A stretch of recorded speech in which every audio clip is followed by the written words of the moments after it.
Everyone, today we're going to take a look at representing, naming, and evaluating functions.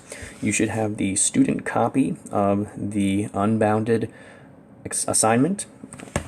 This is for lesson 10, representing, naming, and evaluating functions.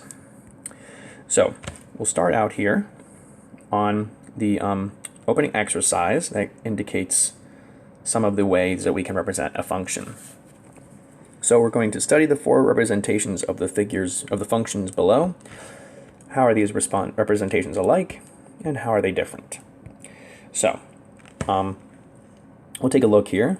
All right, so we have a table as a common way to represent a function. Change my color there. And we can see that we have our inputs listed here in row 1, and we have our outputs listed here in row 2. The table could also be listed vertically like this, where the inputs, oops, let me spell correctly here. The inputs may be in your first column, and the outputs would be in your second column, right? Remember that input and output, they match up to the x's and the y's in our typical variables that we use, okay? Or y could also be referred to as f of x, another notation, okay? Also, input refers to domain, and output refers to range, okay? So all these concepts are related there. And we can see the related x and y values here. Okay. We can also see that this is in fact a function because every x value is paired with only one y value. None of our x values repeat and go to a different y value. Okay, so then we also have our function rule. I am not going to lie, this is a strange way to write functions. This is not a typical way to do it, but this is something that Unbounded likes to use. You know, the more typical way would be something, you know, like this. With, you know, the domain listed as, you know, 0, 1, 2, 3, 4, and 5. And then you could even list the range.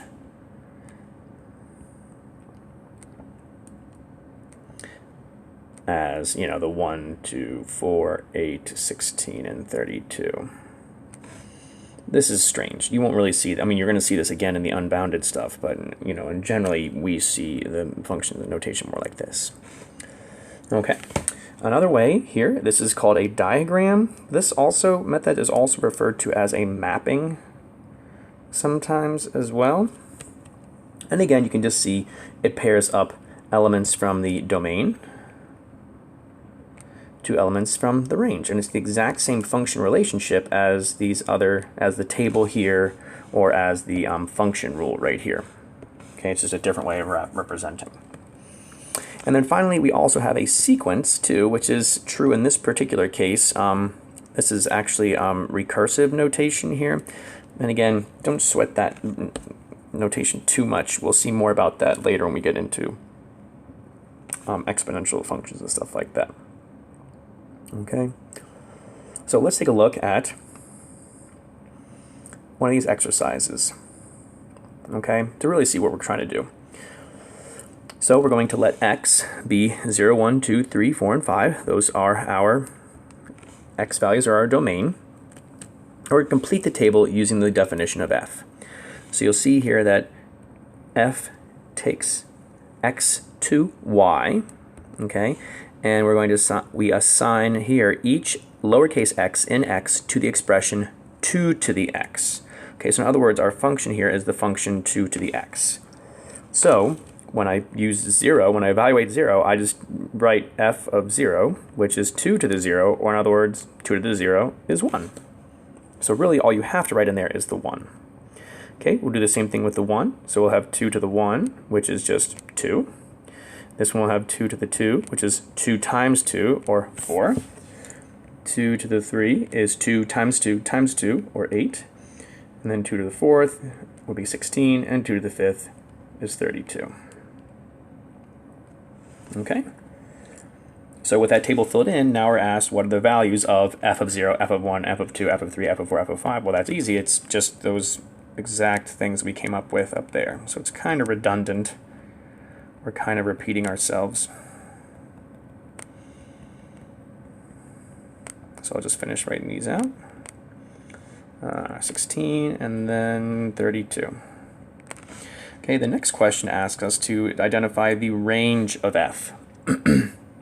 Now, I want you guys to go ahead and take a look at this table here, okay, or think about the y values you see here, right, and identify what the range would have to be here.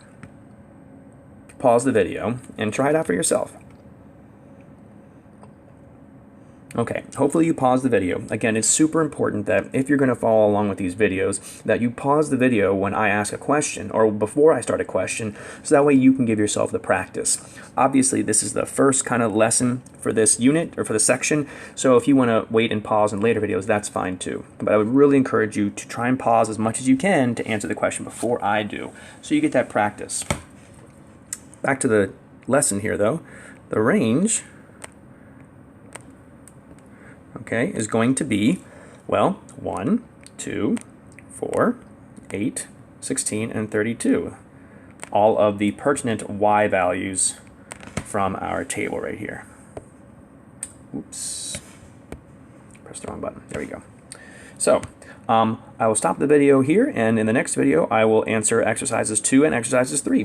Thanks for watching.